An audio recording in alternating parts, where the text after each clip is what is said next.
Hi, I'm Lauren Magee. Welcome to the first episode of Lauren's Learning Lab.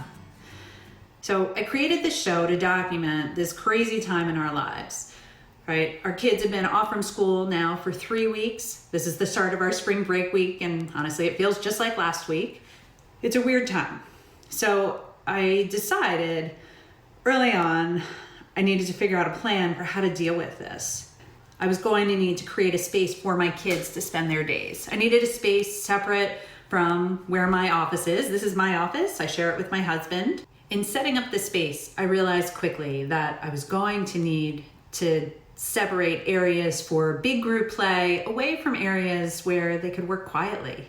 Read a book, look through a textbook, work on the computer. You know, my 9-year-old, he has a lot of research that he can do on his own. My 7-year-old needs some support. And then my 3-year-old, of course, she doesn't spend any time on the computer. And so she needs a lot of hands-on activities. And it was important to me that a lot of this was self-directed, that they could pick up what they wanted and not always involve me. Because in their independence comes my independence. So it frees me up to get some of my work done or get done just the regular life stuff that needs to happen. Join me on this journey, this kind of experimental journey in seeing, how can we think about educating our kids or just, engaging them at home in meaningful ways. Because although this is a challenging time, it's an opportunity to become closer, an opportunity to build stronger bonds, an opportunity to maybe learn more about our kids and about ourselves. So join me for the next part of this video. We'll take a tour of my space, and in upcoming episodes of Lauren's Learning Lab, I'll dive in a little deeper and tell you more about the specifics of the hows and whys I set up, what I did, where I did, and why I did. So here is our learning environment. This is Lauren's Learning Lab. And like I said, I have 3 kids. This is August, he's 9.5. And then I have Miles and Maeve. Miles is 7 and Maeve is 3.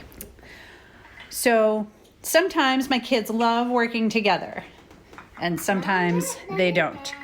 So I created spaces that could accommodate that. A big play space in the middle where they could build big block constructions and really spread out. I kept some of my furniture, couch, really a love seat and some chairs. I added in some child-sized pieces so that they'd have some special nooks for moments when they'd want to be alone. And then I kept spaces like this where it's kind of a multi-purpose space. Right now, August is using it to read and study, but back here we also have a nice big craft table that looks outside and it gets a ton of natural light, an easel, and a whole dramatic play area. So in the coming episodes, I'll talk a little more specifically about each of these spaces and why I've chosen what I've chosen and how I've arranged things and why. I hope you enjoyed seeing our space, and I hope you'll join me in the next episode where I dig a little deeper and talk a little more specifically about how and why I set up our space the way I did and what we're using it for. Hey, Maeve. Yes, sounds like it's snack time. So talk to you soon. Take care.